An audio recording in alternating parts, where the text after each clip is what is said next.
Hello friends, आप सब कैसे हैं। आज हम ओरल कॉन्ट्रासेप्टिव के बारे में पढ़ेंगे। ये टॉपिक बहुत ही इम्पोर्टेंट एग्ज़ाम के लिए, तो आज हम इस टॉपिक के ऊपर स्टडी करेंगे।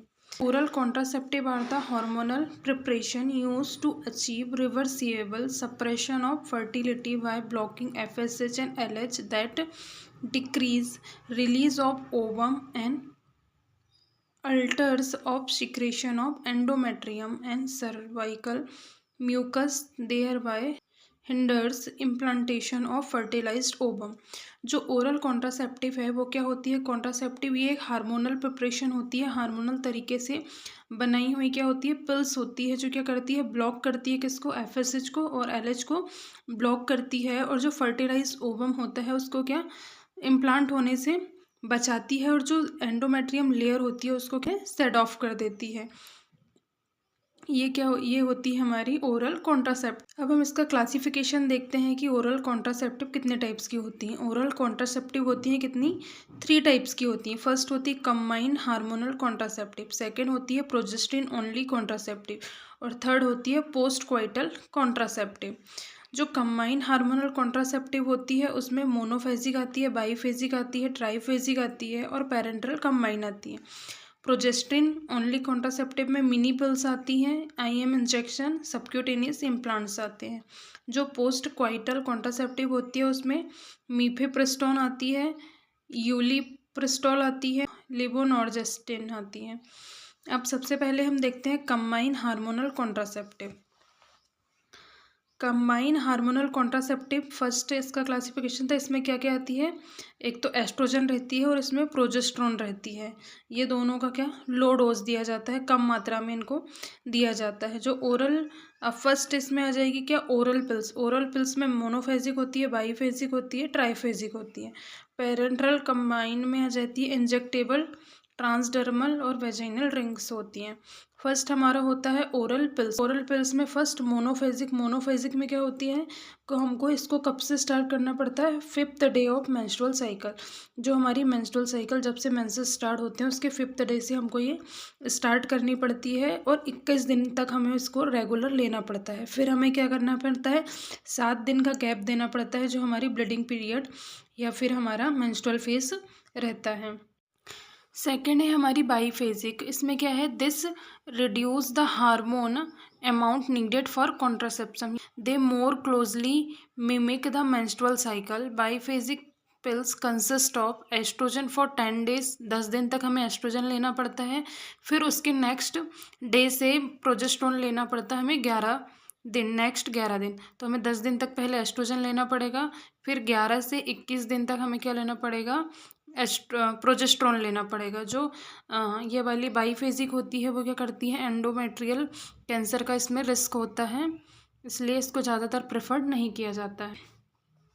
अब हम देखते हैं ट्राईफेजिक। ट्राईफेजिक में क्या है? लो डोज दिया जाता है एस्ट्रोजन का, प्रोजेस्ट्रॉन का, और इसका क्या लो साइड इफेक्ट होता है, तो इसको ज़्यादा यूज़ किया जाता है यूजुअली। इसमें क्या है? It is a women skip a pills she should take 2 pills next day. इसमें अगर ट्राईफेजिक में अगर वुमेन्स अगर एक दिन पिल्स खाना भूल जाती है तो वो नेक्स्ट डे 2 पिल्स को एक साथ में ले सकती है। अगर 2 पिल्स और या 2 पिल्स या 2 से अधिक पिल्स वो स्किप कर देती है तो इसको क्या करना पड़ता है?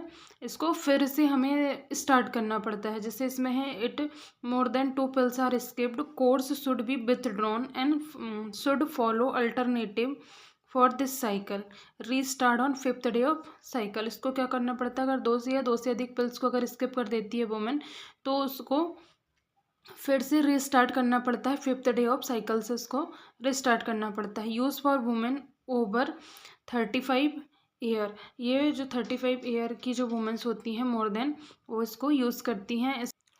अब हम देखेंगे प्रोजेस्टिन ओनली कॉन्ट्रासेप्टिव। सेकंड इसका क्लासिफिकेशन है प्रोजेस्टिन ओनली कॉन्ट्रासेप्टिव। इसमें फर्स्ट आती है मिनी पिल्स। मिनी पिल्स क्या होती है? A low dose progestin is taken daily without a gap.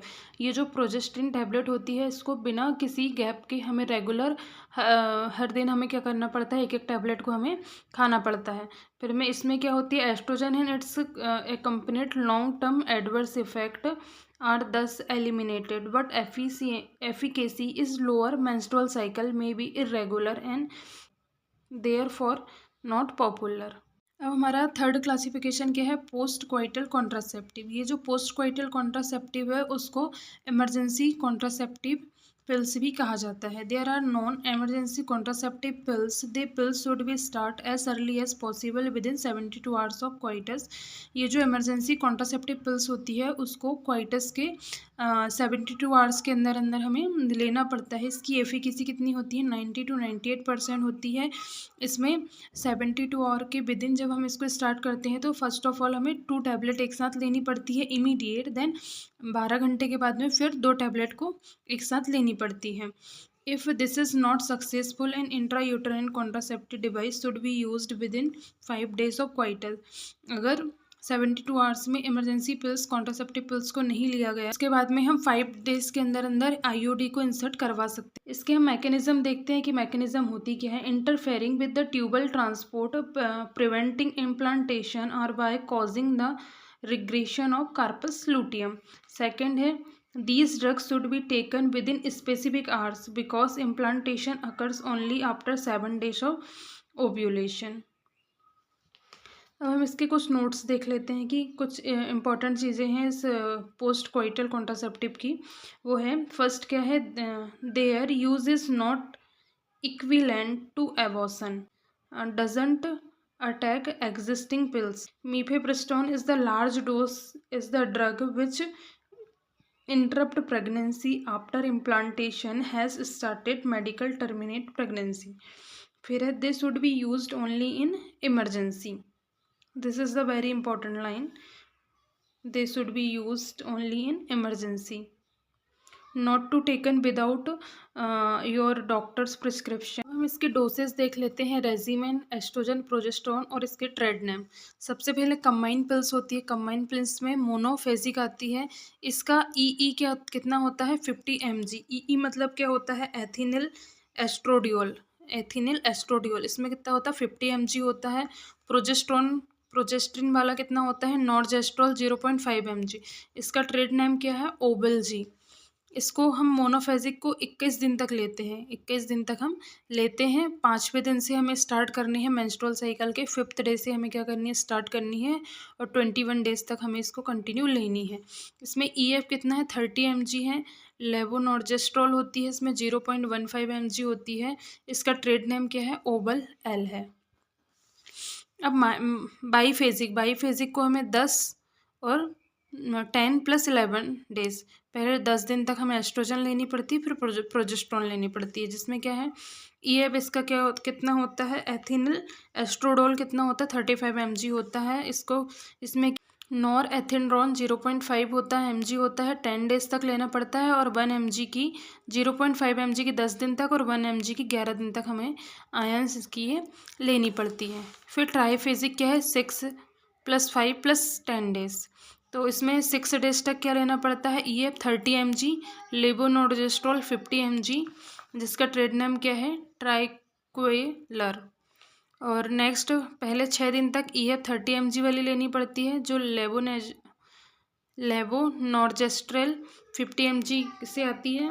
और नेक्स्ट 5 डेज तक हमें EF 40 mg वाली लीवोनॉर्जेस्ट्रेल 75 mg लेनी पड़ती है। और नेक्स्ट 10 डेज हमें क्या लेनी पड़ती है, EF 30 mg और लीवोनॉर्जेस्ट्रोल 125 mg। अब हम नेक्स्ट है हमारा मिनी पिल्स में क्या होती है, नॉर्जेस्ट्रोल 75 mg होती है और इसका ट्रेड नेम क्या है, ऑर्वानेट है।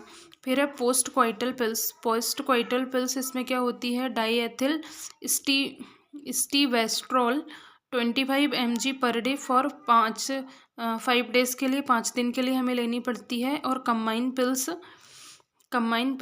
में EF 50 mg + 2 स्टेट में लेनी पड़ती है। आफ्टर दैट 12 आवर्स के बाद में हमें लेनी पड़ती है। फिर जो लेवोनॉर्जेस्ट्रोल होती है 0.75 mg की पिल्स होती है, स्टेट में हमें 1 लेनी पड़ती है। और आफ्टर दैट 12 आवर्स के बाद में फिर हमको इसको 1 लेनी पड़ती है। इसका प्रोजेस्ट्रोल क्या है, लीवोनॉर्जेस्ट्रेल होता है और इसमें इसका ट्रेड नेम क्या है, ओबल ECEE2 इसका ट्रेड नेम है। अब हम इसका ड्रग इंट्रैक्शन देख लेते हैं। Failure of hormonal contraceptive when used with antibiotic, rifampicin, ampicillin, tetracycline, extra anti convulsant, anticoagulant, anti hypertensive drugs and corticosteroid. अगर हम ये सारी टैबलेट रिफाम्पिसिन, एम्पिसिलिन, टेट्रासाइक्लिन, इन सब ड्रग के साथ में अगर हम कॉन्ट्रासेप्टिव पिल्स को लेते हैं तो ये इसके फेलियर होने के चांसेस रहते हैं। अब हम इसके कॉन्ट्रा इंडिकेशन देख लेते हैं। कॉन्ट्रा इंडिकेशन में क्या जाएगा, फर्स्ट हो जाएगा प्रेजेंट हाइपरटेंशन के टाइम में हमें इसको नहीं देना है। History of deep vein thrombosis, embolism, genital carcinoma, पर पोरफायरिया और इम्पेंडिंग सर्जरी, इस टाइम में हमें ये पिल्स का यूज़ नहीं करना है। अब हम इसके साइड इफ़ेक्ट देख लेते हैं। फर्स्ट है ग्लूकोज टॉलरेंस। ग्लूकोज टॉलरेंस हो सकता है इसके साइड इफ़ेक्ट के रूप में कोलेस्टेटिक जॉइंडिस हो सकती है, फुलनेस ऑफ ब्रेस्ट हो सकता है, myocardial infarction, cancer, migraine headache हो सकता है, हाइपरटेंशन हो सकता है, एमेनोरिया हो सकता है, इरेगुलर मेंस्ट्रुअल साइकिल हो सकती है और डीप वेन थ्रोम्बोसिस, डीवीटी, ये इसके साइड इफ़ेक्ट होते हैं। अब हम इसके रोल ऑफ नर्स की बात करते हैं। इसमें क्या है, patient need to educate regarding possibility of developing deep vein thrombosis. हमें पेशेंट को एजुकेट करनी है, अगर वो इस प्रकार की पिल्स, कॉन्ट्रासेप्टिव पिल्स को लेती है तो उसको डीप वेन थ्रोम्बोसिस होने के चांसेस रहेंगे। उसको बोलना है कि स्मोकिंग नहीं करना है, उसको सारे साइड इफ़ेक्ट के बारे में हमें बताना है, उसको ब्रेस्ट सेल्फ एग्जामिनेशन के लिए हमें टीच करनी है, उसको प्रिपेयर करना है कि हाइपरटेंशन के टाइम में इस टैबलेट को यूज़ नहीं करना है, और है कि अगर वो इसमें अगर पिल्स को मिस करती है तो प्रेगनेंसी होने के उसको चांसेस रहते हैं। यहाँ पे हमारा ओरल कॉन्ट्रासेप्टिव पिल्स वाला टॉपिक ख़त्म होता है। Thank you.